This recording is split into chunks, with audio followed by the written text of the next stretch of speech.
Hola, hola, hola, los saludo a todos, bienvenidos, siempre con mi saludo cordial para todos, aquí en su canal Reflexiones y Sabiduría con María. Hoy he querido, para serle honesta, casi no han visto apenas el primer video de la guerra de Rusia y Ucrania. Les traigo esta segunda parte, perdón,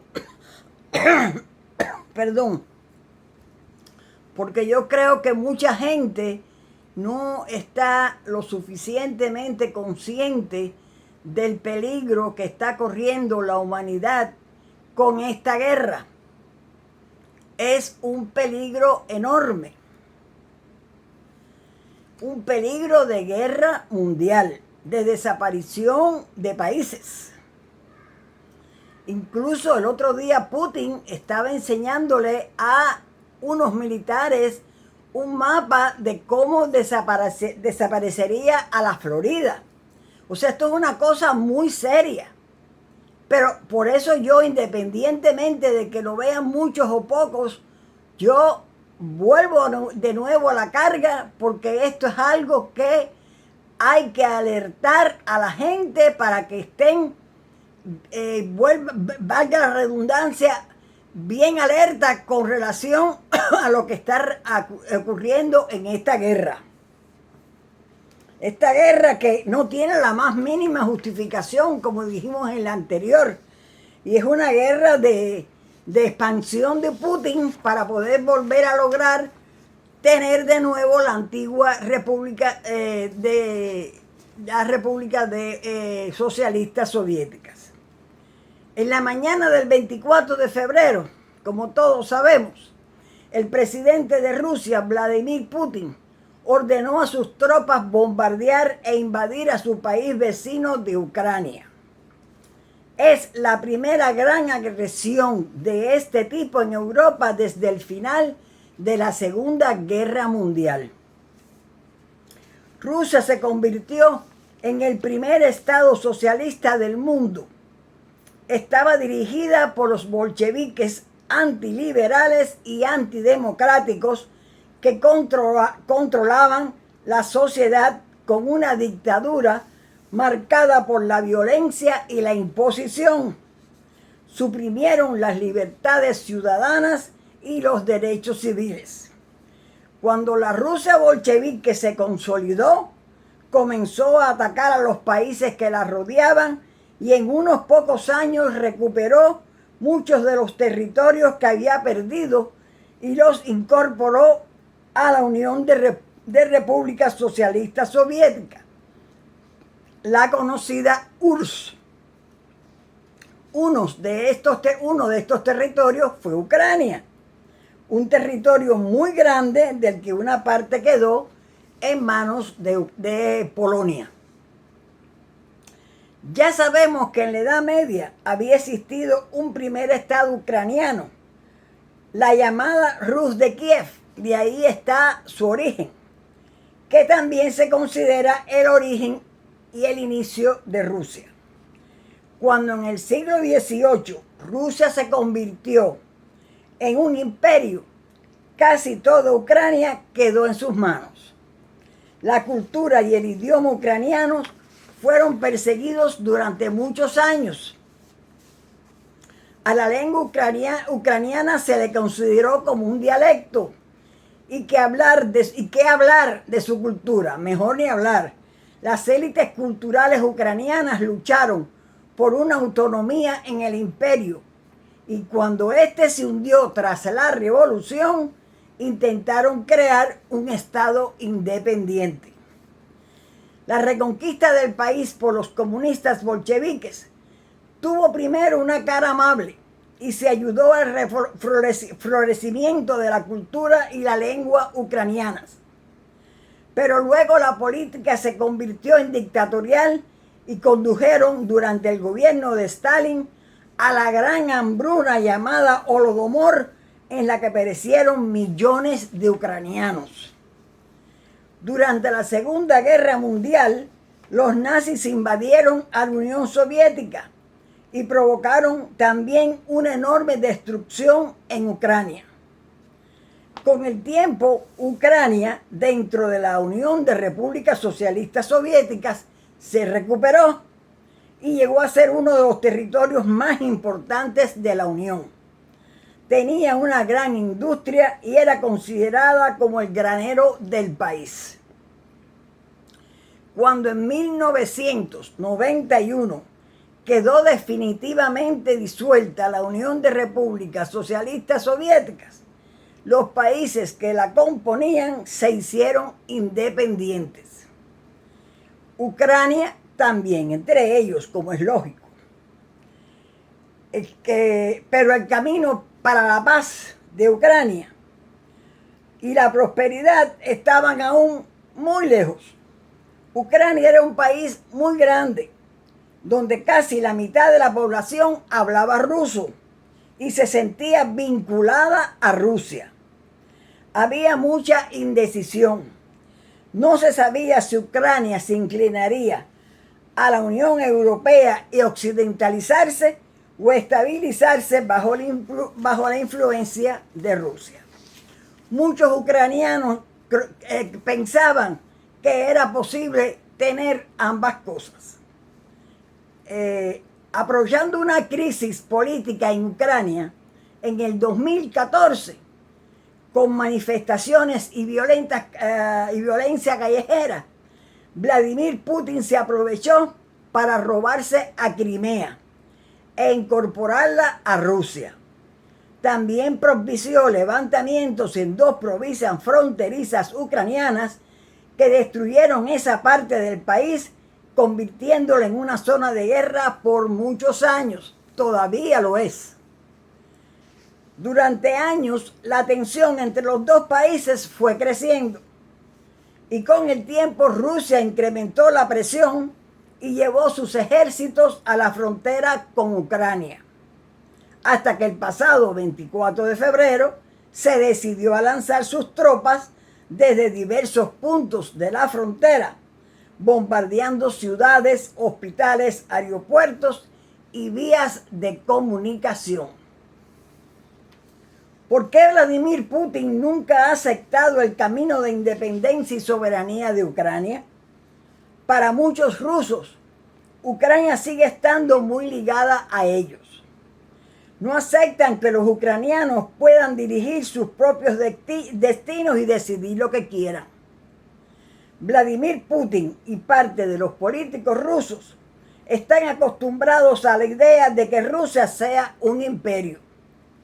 Para ellos representa una humillación que Ucrania siga su propio camino en la política internacional.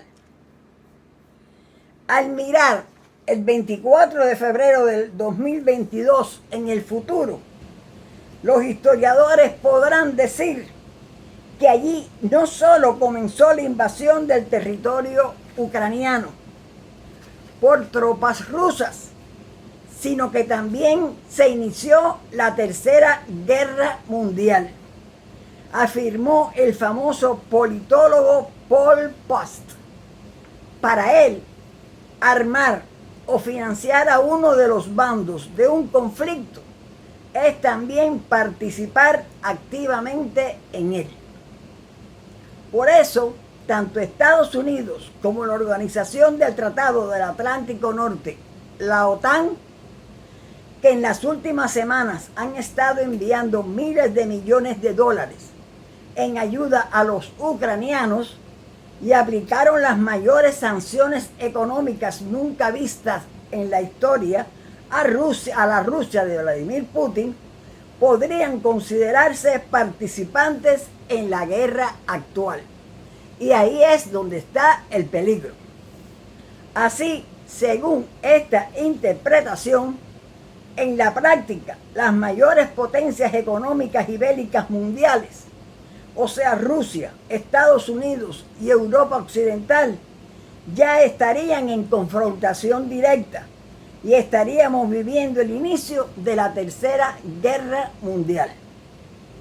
Por el mismo razonamiento, Post cree que solo es cuestión de tiempo así como de capacidad organizativa y fuerza militar, que Rusia ataque a Polonia, a donde fluye la mayoría de los convoys de ayuda de la OTAN y Estados Unidos para Ucrania. Esto, por supuesto, conduciría a una importante escalada de la guerra, ya que Polonia es miembro de la OTAN, lo que implicaría que los demás países de la alianza irían a auxiliarla en los campos de batalla. Hay precedentes históricos que apoyan estas declaraciones de este politólogo tan famoso, y lo podemos ver en el ataque de Japón a Pearl Harbor, acto que arrastró a los estadounidenses a los campos de batalla de la Segunda Guerra Mundial. Un segundo, por favor.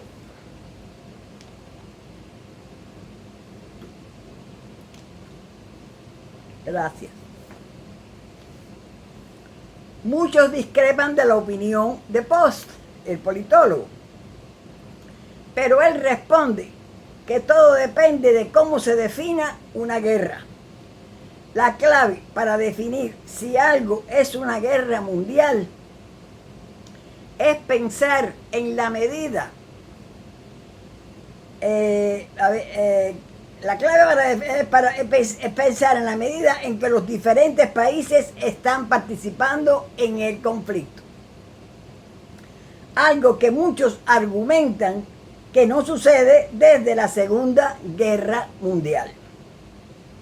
Por eso es que pienso, dice Post, que podemos estar en las primeras etapas de lo que los historiadores dirán luego que fue una guerra mundial, incluso aunque nunca se usaran armas de destrucción nuclear. Hemos escuchado del presidente de Ucrania, Volodymyr Zelensky, que ya estamos en la Tercera Guerra Mundial, usando sus propias palabras. Y otros líderes y pensadores han dicho cosas similares. También desde la perspectiva de Putin, él ya está en guerra con Occidente, con Estados Unidos, y no le importa que aún no se hayan usado tropas estadounidenses. Y si Putin sigue viendo frustrado su progreso militar en Ucrania, dirá que la causa de esto es la asistencia que están brindando Estados Unidos y la OTAN. La única razón por la que Putin aún no ha atacado otros puntos de Europa es que todavía no ha logrado ganar en Ucrania, por lo que no tiene forma de redirigir sus tropas militares. Y aunque no se espera una intervención de China, si los chinos optaran por una alianza con Rusia, esto tendría enormes implicaciones para el resto del siglo XXI. Lo más reciente es que en las conversaciones Rusia-Ucrania, el presidente ucraniano Volodymyr Zelensky reconoció esta semana que su país podría aceptar convertirse en un estado neutral como parte de las negociaciones para poner fin a la guerra con Rusia.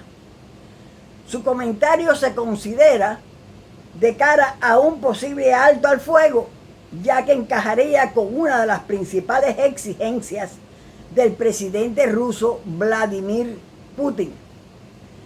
Zelensky declaró que esto se haría con una reunión cara a cara con Putin y exigiría garantías de seguridad de que su país no será atacado. También afirmó que un posible acuerdo bilateral acerca de la neutralidad de Ucrania tendría que ser aprobado por un referéndum en todo el país. Ahora bien, la neutralidad no tiene nada que ver con la desmilitarización. Ser un estado neutral significa que no vamos a participar en ninguna guerra voluntariamente. De hecho, la mayoría de los estados neutrales invierten más en sus ejércitos que los estados no neutrales. Como ejemplo, tenemos a Suiza, un ejemplo de país neutral. Las Fuerzas Armadas suizas se consideran entre las más capacitadas de Europa. Si son atacados, un país neutral tiene el pleno derecho de defenderse. Son neutrales, pero no débiles. Esto es lo que les quería decir, este punto de vista de este politólogo tan famoso y tan importante, porque realmente hay que pensar lo que él dice. Efectivamente, desde el punto y hora que Estados Unidos y la Unión Europea, la OTAN, están ayudando en todas las formas a Ucrania, ya es una forma de estar en la guerra. Y eso se considera una guerra mundial. Solamente es cuestión de tiempo. Por eso es que yo quise darles este segundo video. Ojalá que lo lleguen a ver hasta el final. Porque de veras, de verdad que es muy, pero muy importante estar alerta de todo lo que está sucediendo en esta guerra. Ahora vamos a darles unos pequeños chistes para suavizar un poco la situación.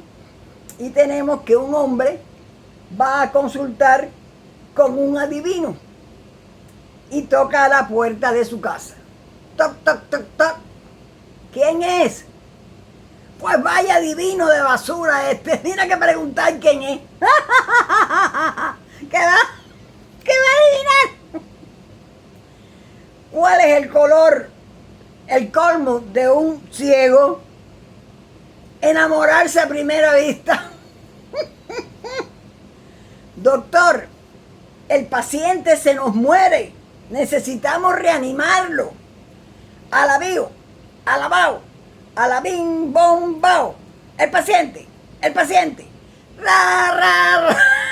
Ay, pues sí que lo animó. ¿Y cuál es el colmo de un carnicero? Tener un perro salchicha. Fueron rapiditos los chistecitos porque por el tiempo que hemos consumido, pero bueno, siempre uno se ríe con ellos.